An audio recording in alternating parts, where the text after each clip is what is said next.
Hey everybody, it's Steve, and we are in stage 2 of the StoryBrand framework. The StoryBrand approach, sort of the model of it all, the framework, will help you overcome your discomfort with either selling or presenting in order to raise funds or whatever the difficult part of your work might be. But for many of us, it has to do with our organization, our business, our ministry, which requires funding in order to survive. Without income, you cannot pay your employees and your staff and your people, right? You can't take care of your own situation either.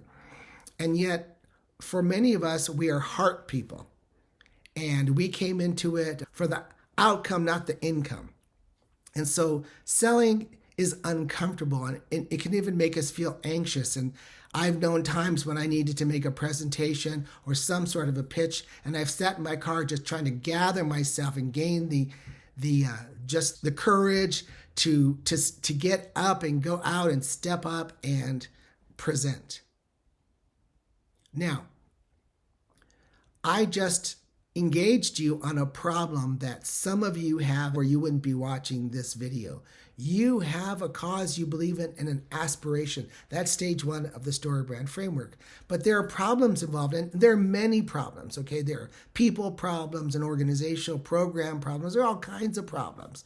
Leadership is one difficult conversation after another, and so you're dealing with things, but something that you need to deal with that often can make you anxious is raising funds or pitching and selling. And yet it has to be done. And that's why maybe your organization is struggling, because you're a hard person and you don't like to present and you don't like to persuade, and you feel like you feel a little slimy. Again, I'm engaging you on a problem you have. And that's what stage 2 of the StoryBrand framework does. It helps you to look at the problem of your prospect, your client, your customer, your potential partner or your current partner, donor, whoever it is. You want to look at the world through their eyes and identify problems that they will resonate with and feel, and therefore they're going to buy from you because they have something that needs to be solved. Okay, in the StoryBrand framework, we talk about stories, so we can go back to the Karate Kid. And in the original version with Daniel in it, Daniel's being bullied. He's getting his butt kicked on a daily basis. Life is miserable for Daniel. Enter Mr. Miyagi. Okay. In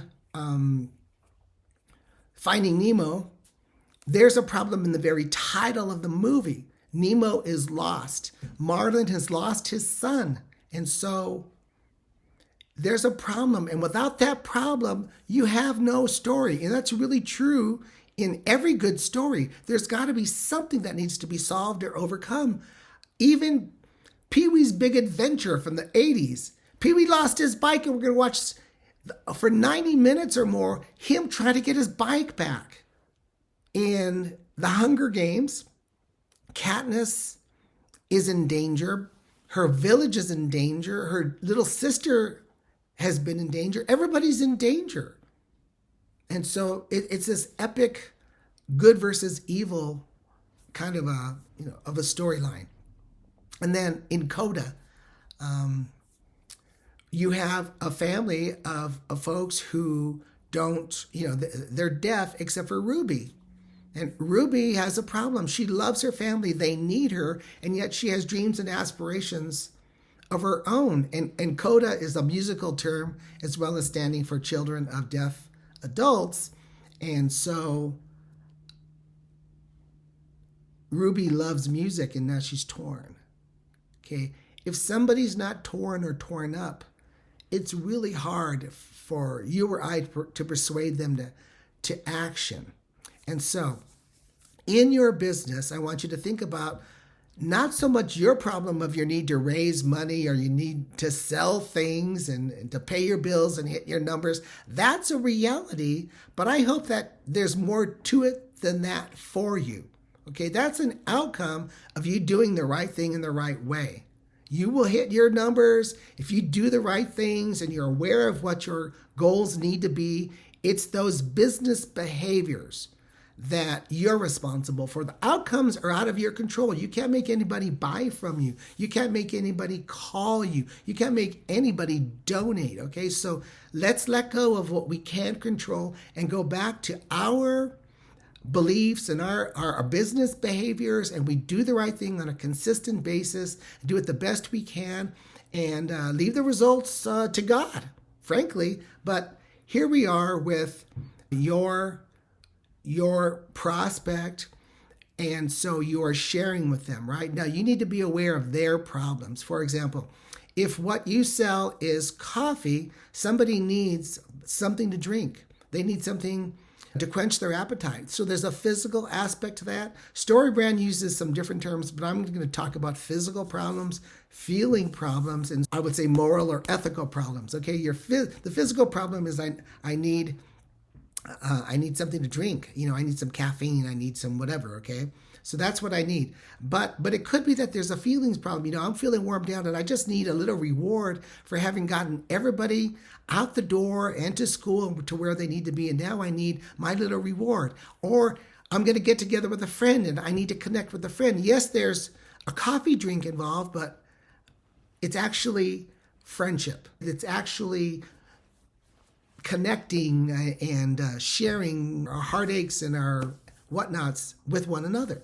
So that becomes kind of the feeling thing. And then a little bit deeper, I call it kind of that moral, ethical thing. It might be that you like the idea of doing business with a local small business owner. So you'll go to the local coffee shop and order a drink there, even though it's not as convenient as the big corporate Starbucks kind of a chain situation, right? Because there's something in you that says, it's just not right for everything to be so corporate. I want to help the little guy.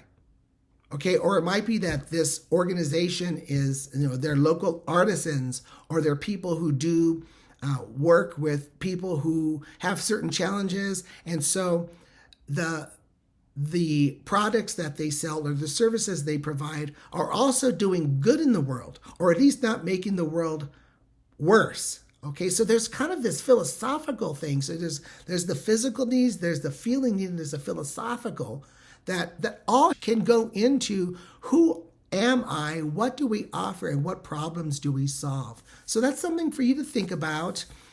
I know it can be a little bit involved and stuff, but I just want to encourage you to think about your client as the hero and what are their pain points and problems. If you can really tune into that, then you're really not needing to sell, you're solving.